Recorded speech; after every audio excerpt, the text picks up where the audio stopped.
آپ صلی اللہ علیہ وسلم سے منسوب یہ مہینہ ربیع الاول کا مہینہ جو ہے اپنے چل رہا ہے، اور 12 ربیع الاول جو ہے وہ شروع ہو چکا ہے، اور آپ صلی اللہ علیہ وسلم کی سیرت سے منسوب اور آپ صلی اللہ علیہ وسلم کی پیدائش سے منسوب یہ مہینہ ہے۔ تو دیکھیں قرآن پاک میں اللہ تعالیٰ نے آپ صلی اللہ علیہ وسلم سے فرمایا کہ دیکھیں ہم نے آپ کو جو ہے یتیم پایا، یعنی الم یجدک یتیما فآوا، پھر فرمایا ووجدک ضالا فہدا، ہم نے آپ کو راہ سے دور فرمایا پھر راہ دکھلایا، ووجدک عائلا فاغنا، ہم نے آپ کو جو ہے غریب پایا پھر کیا کیا، فاغنا، غنی کر دیا، ووجدک عائلا فاغنا، پھر فرمایا فَأَمَّا السَّائِلَ فَلَا تَنْهَرْ، آپ پر جب کوئی سائل جو ہے وہ آپ کے پاس آ جائے اور آپ سے سوال کرے تو آپ اس سے مت جھڑکو، وَأَمَّا السَّائِلَ فَلَا تَنْهَرْ، پھر فرمایا وَأَمَّا بِنِعْمَةِ رَبِّكَ فَحَدِّثْ،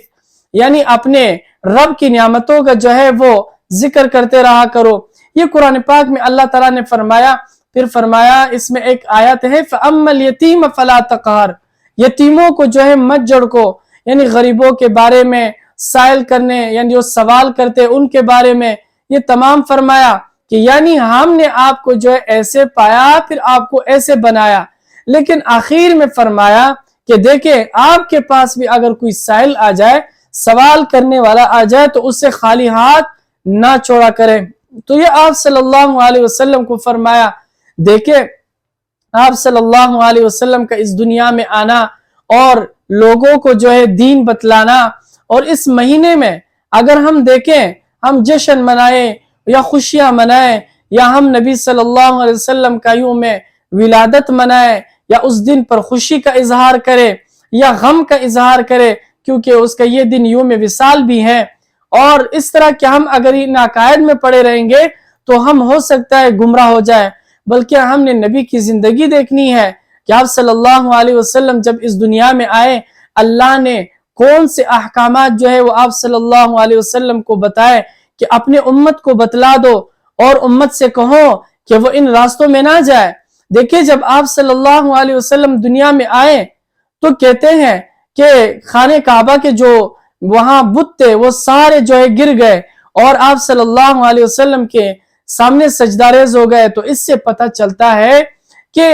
توحید کے لیے آپ صلی اللہ علیہ وسلم آئے تھے، ان تمام تر چیزوں کو ختم کرنے کے لیے آئے تھے، اور کفر کو ختم کرنے کے لیے، شرک کو ختم کرنے کے لیے۔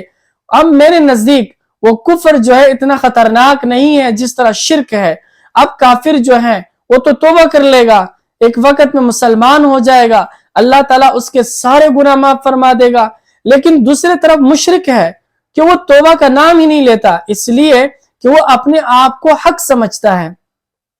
وہ یہ کہتا ہے کہ میں حق پر ہوں اور اب میں کوئی غلط کام ہی نہیں کر رہا، تو اس لیے وہ بدعات اور رسومات اور شرک میں پڑا رہتا ہے حتیٰ کہ اسے موت آ جاتی ہے اور وہ مشرک مر جاتا ہے۔ اور جب مشرک مرتا ہے تو اللہ نے فرمایا ان اللہ لا یغفر ان یشرک بہ، یعنی میں مشرکین کی مغفرت نہیں کرتا ہوں۔ تو دیکھیں اللہ تعالیٰ نے ان کے بارے میں اس طرح فرمایا، قرآن میں کئی آیتیں ہیں اور حدیث مبارکہ میں بھی ہیں کہ مشرکین جو ہے ان سے بچا کرے۔ قرآن پاک میں بھی فرماتے ہیں کہ ان کو مسجد حرام کے قریب بھی نہ چھوڑے۔ تو اس لیے یہ مہینہ ہمیں یہ بتلاتا ہے کہ آپ صلی اللہ علیہ وسلم کی آمد ہوئی اور آپ صلی اللہ علیہ وسلم نے ہمیں کیا بتلایا، اس کا دین کس طرح تھا، اور کیا ہمارا یہ عقیدہ ہے کہ آپ صلی اللہ علیہ وسلم کے بعد کوئی نبی نہیں آئے گا، اس پر ہمارا عقیدہ ہونا چاہیے۔ اور اگر کوئی اس پر اعتراض کرے تو اس کا جو ہے وہ ہم راستہ روکے،